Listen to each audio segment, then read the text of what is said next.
I suggest you watch the monologue at the beginning of this film. It's lesser magic in a number of ways. You could also focus on the line about the homeless, which is absolutely terrifying.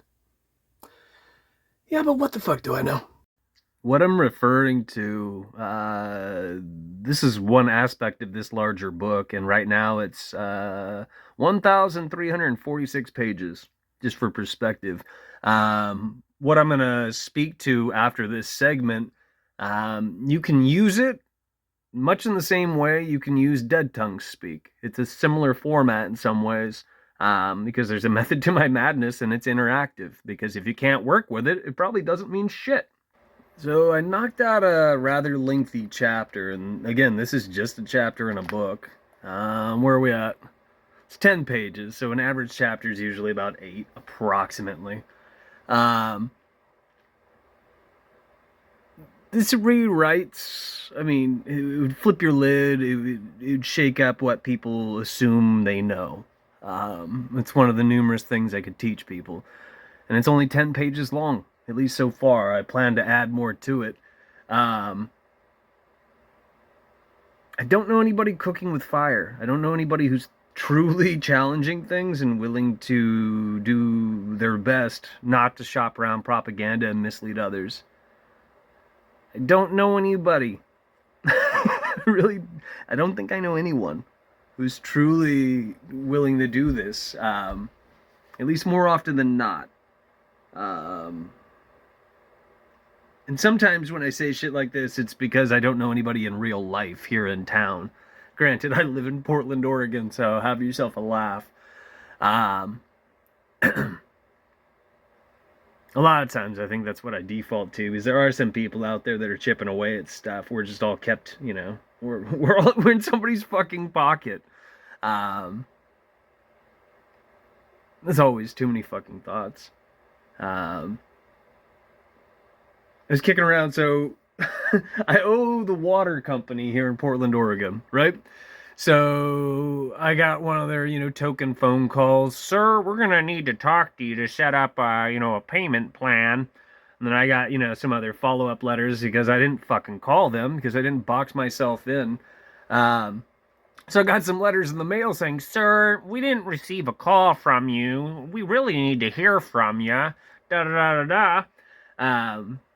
Point to this being, I know people who assume that they don't have masters. But if you and I were truly self sufficient, I mean, we would have what we need. We wouldn't be relying. Keep in mind, this is me being a fuck up. This is me participating in society. That's why I'm in this boat. And I've been living hand to mouth so I can do some of the things that I've been doing, hopefully to help people down the line. Doesn't look like that's ever going to fucking pan out. But if you and I were self sufficient, we could tell, third party interests such as this to go fuck themselves. But you and I are in somebody else's pocket. Society is a goddamn trap. You and I have been trained, indoctrinated to be debt slaves, among other things. I mean, by and large, we are useless to one another. But we serve a purpose. We put bread on somebody else's fucking table. And that's why we've been dumbed down. That's why people are unhealthy. That's why the system's disharmonious. Why it's actively being poisoned in every form and way imaginable. And yet, I still know people and I still bump into strangers who claim that they do not have masters. It is laughable. It's fucking absurd. It defies logic. It defies every single fucking thing that you and I observe, what we experience. I mean, perform the exercise. Consider it a homework assignment. Find somebody, pick a few people, do a sample, knock out a sample population, and tell them that we have masters. And when they ask you, well, then who are they? Da, da, da, say, ask someone who respects you to think for you. Because if they're not willing to look into it, they're not invested. And that's why they believe that they don't have masters. If they simply considered their life, their lot in life in society, they would understand. Do you understand? Here's another thought, because I'm full of additional thoughts. Bear with me, I gotta open a can of beans and not melt my phone. What I was thinking about was I was at a bus stop being a classy guy. I jumped out of the bus shelter and offered it to a guy in a mobility chair and told him, if you want, we can hang out. If not, I'll fuck off and I'll stand outside. And he's like, dude, it's raining. And I was like, I don't care. And he's like, yeah, you can hang with me. So we started talking. We got to talking about driver's licenses and things along those lines, as well as, you know, the 80s and who people are today, what people know, what people don't know, what people are willing to do, what people aren't willing to do. Case in point, we ride the bus a lot, and the back door, you gotta push on it. You have to apply some pressure a lot of times. They changed the sensors a while back. Usually I just bump my shoulder into it and the fucking thing opens. But there are so many wet farts today. They will refuse to open the door, and they won't, they're non-confrontational, so they won't tell the bus driver what's going on, but they can't get out the door because they're not choosing to get out, they won't leave the bus, and they're not thinking about how to do so. It doesn't make any sense at all, and I've seen so many of them flounder. So a lot of times if I'm sitting in the back, I'll tell them to bump into it, and if they don't, I'll remind them, the bus driver is going to leave, and you won't be able to get off on your stop. And usually they'll touch the door, like, yeah. If you guys grew up with Pat from Saturday Night Live. The other point to these thoughts having to do with me interacting with this fella, he told me he's never had a driver's license, and I commended him for it. Because you and I are all turned around. Absolutely turned around. Personally, I mean, I view paying money for a fucking driver's license to be embarrassing. And it should be. But people aren't thinking for themselves, they're marching in lockstep with their horse blinders on. You shouldn't have to rent something like that. It doesn't make any fucking sense if you're a free person. If you're a free person, you should be able to drive a fucking automobile. Simple. Part of the conversation we were having is, he said, yeah, so 16-year-olds, 18-year-olds, fill in the blank, you know, depending on the state and all that other crap, they're behind the wheel of a car. And I was like, yeah, I agree with you. And he goes, so you take a test, and then once you're out there on the road, you can essentially do what you want. His analogy was, the speed limit's 35, but if nobody's looking, you know, how many people don't drive 35? And I was like, you are right. But we're also, you know, we're supposed to be free people. You should be able to do things, you know, within reason. And both of us, you know, for the most part, we agreed with one another. But then we got into the conversation of, well, should you wear a seatbelt? The only reason people are told to wear a seatbelt is for, you know, a number of shiesty fucking reasons. And some of that also bleeds into being an organ donor. But then again, if you want to live a longer life, it will save your life. And if you have a family, etc., you know what I mean? You might have a will to live. There are reasons why some things are in place and other things are in place to make money and control our lives. Either way. Yeah. The big reason I clicked record is I do think it should fucking embarrass you to pay money for a driver's license or other things that you rent. But most people don't give it a second thought, which is why these things exist in the first place. Car insurance is another one. Granted, I'm just focused on that at the moment. You should not have to rent aspects of your life. At least more often than not. If you and I were free and the system was honest, etc. But there's the contradiction. It's the system. Which means by all rights, it is dishonest. Because it's not for the people, by the people. And it hasn't been since 1871. And people will argue in favor of what they're spoon-fed otherwise, you know, in terms of Google or, you know, some of the superficial books that are shit out. And people, what I should say is books that are at the front of house, the best sellers, typically speaking, in corporate bookstores where you're being trained, you're being indoctrinated, you're being programmed. Look up how many CIA sanctioned books, for lack of better words, and you could figure this out, are produced each year. And that's just one many examples. I mean, you and I are surrounded by superficial people who do not understand the reason we have a feed and access to free social media. Keep in mind, we're not renting social media, it's free. Because somebody wants us to use it. Do you really think that you're being spoon-fed answers online? Do you think Google's telling you the truth more often than not? I mean, people are as gullible as the day is long. And that's why things are bad. You and I have masters. Things are not what they seem. And again, I think you should feel fucking embarrassed to pay money for things that you shouldn't have to pay money for in the first place.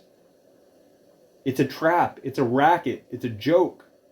And what do I usually tell you? People who don't understand such things are the punchline.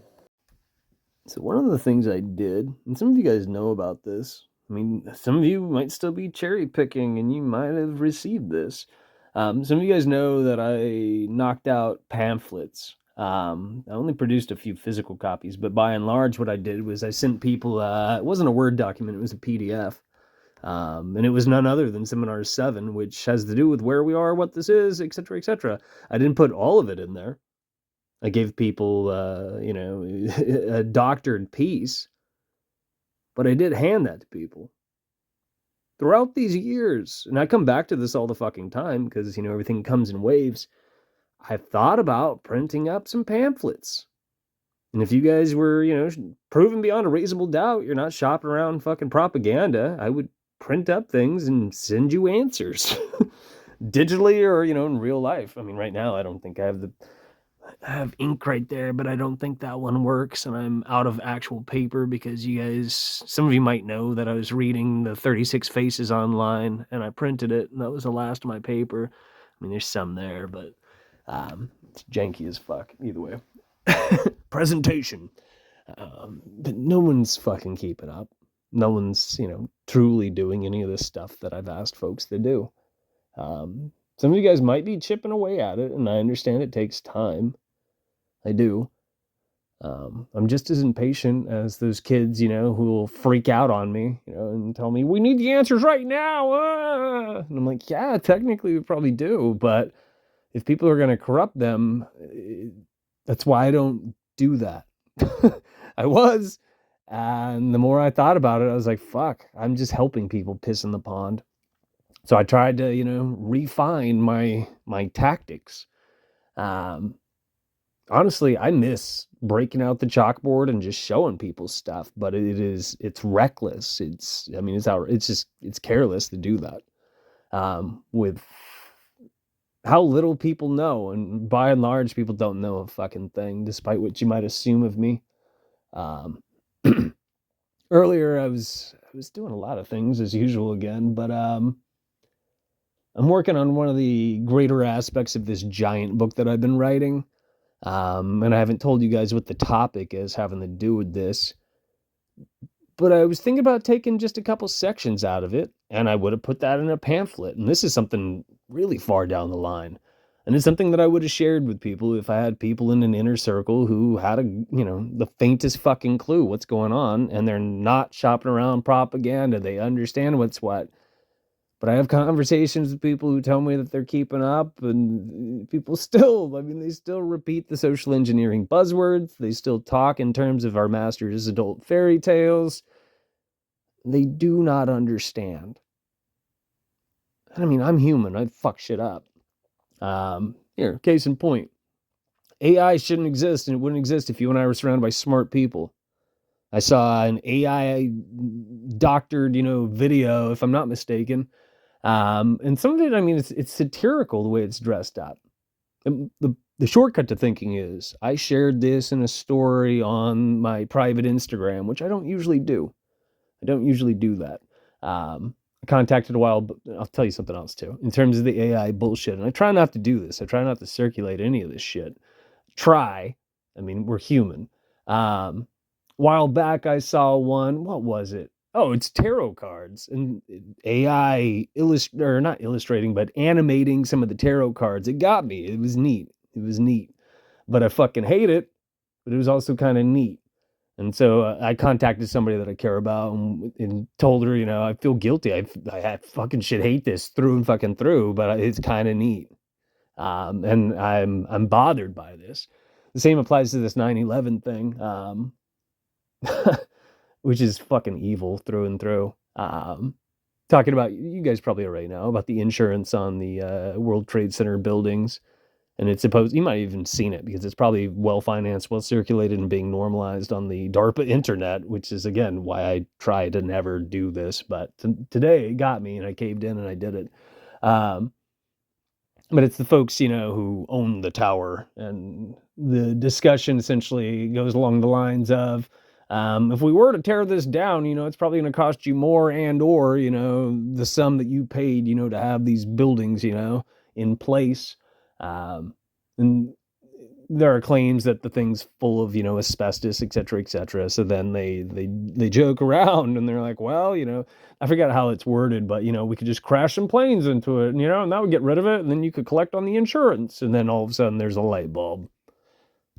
CIA sanctioned books are produced and distributed in bookstores.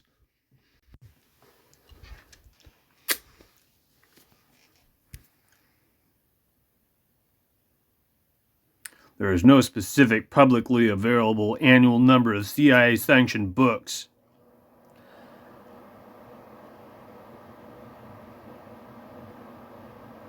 What's this? High volume generally, what's this say? The results indicate a high volume of general book publishing, up to 3 to 4 million new titles annually in the U.S. But the CIA's role in this is no longer considered a large-scale, overt, or systematically tracked operation. That's a red flag. Let's try this.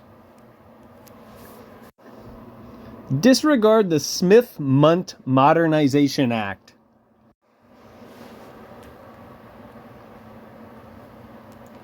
Sometimes this will clean up the bullshit for now. No public record. Historically, the agency was involved in sponsoring over 1,000 books by 1967, particularly during the Cold War, to influence public opinion. Bear in mind, this was during the Smith-Mundt Act. I don't know if that applied directly to books. As far as I'm aware, it applied to media. What I'm saying is, it used to be illegal to disseminate propaganda to you and I, to the citizens who are debt slaves, who became debt slaves in 1913. But when the Obama administration was, in office back in 2013, the Smith-Mundt Modernization Act was put in place, amending, if I'm using the word correctly, the Smith-Mundt Act. Now, bear in mind, the Smith-Mundt Act dates back to, I think it's late 1940s, I'm pretty sure. So this 1967 would have been in between these two acts. So late 1940s and 2013. So maybe books were outside the parameters of it. I'm not quite sure. Either way, this is definitely a red flag. And if you assume that this is no longer the case, consider the narrative of Tartaria, which dates to 2016. And bear in mind, that's 3 years after the Smith-Mundt Modernization Act. It's one of the examples I use often because people are being spoon-fed shit. Google, when did Tartaria first pop up on the DARPA internet? Hey, 2016! I love using this example because a lot of people believe in this, and it's absolute garbage. It's propaganda. I mentioned a movie in this video. Yeah? This is an expression scrawled on the wall. If you're not a nerd, you might not be familiar with this, which is why I'm going to read it to you. The cake is a lie is a catchphrase originating from the 2007 video game Portal, which acts as a metaphor for false promises, empty rewards, and manipulation. The phrase, scrawled as graffiti in the game, warns the player that the promised reward, cake, is a manipulation designed to keep them complying with dangerous tasks, leading only to destruction rather than gratification. And it functions as lesser magic in this Hollywood picture. Spoilers! Someone put him here. It's building itself. What? AI is building itself.